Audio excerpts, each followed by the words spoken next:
राम नाम सत्य है क्यों कहा जाता है?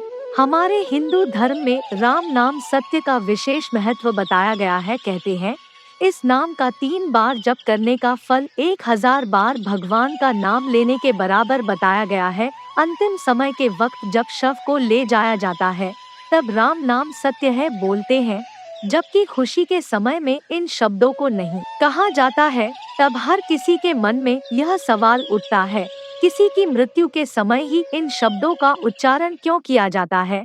तो आइए इसे समझते हैं। नमस्कार दोस्तों, आप सभी का हमारे चैनल सकारात्मक ज्ञान में स्वागत है। राम नाम बोलने से क्या होता है? जब अंतिम समय में शव को अंतिम संस्कार के लिए ले जाते समय राम का नाम लिया जाता है। यह शब्द जिसकी मृत्यु हो गई है और उसके सबके साथ चल रहे उसके परिवार और रिश्तेदारों को यह ज्ञान कराना होता है। जब किसी की मृत्यु होती है तब व्यक्ति अपने साथ कुछ नहीं ले जाता है। व्यक्ति इस संसार में अकेला ही आता है और अकेला ही जाता है। शरीर नश्वर है और आत्मा इस जीवन से मुक्त होकर संसार की मोह माया से मुक्त हो गई है। तो इस मृतक शरीर का कोई अर्थ नहीं है और केवल एक राम का नाम ही है जो सत्य है।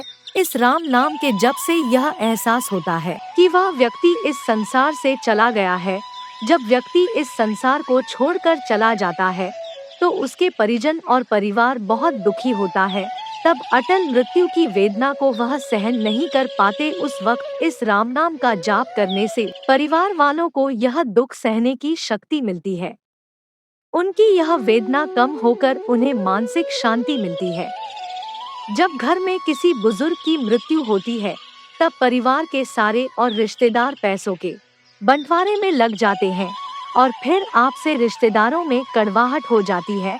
वह यह नहीं समझ पाते कि यह सब मोह की माया है और कभी ना कभी उनकी भी मृत्यु होगी। जो जैसा कर्म करता है उसे वह भोगना ही पड़ता है, अर्थात उसका अगला जन्म उस खुद का कर्मों पर ही निर्धारित होता है। पर इस संसार रूपी माया को कोई नहीं समझ पाता है। जो समझ जाए वही ज्ञानी कहलाए। इसलिए जब शव को ले जाया जाता है तो राम नाम का सत्य का जाप उस मृत्यु के लिए नहीं होता बल्कि उसके परिवारजनों के लिए होता, कि वह समझ सके कि मृत्यु अटल है और राम का नाम ही सत्य है।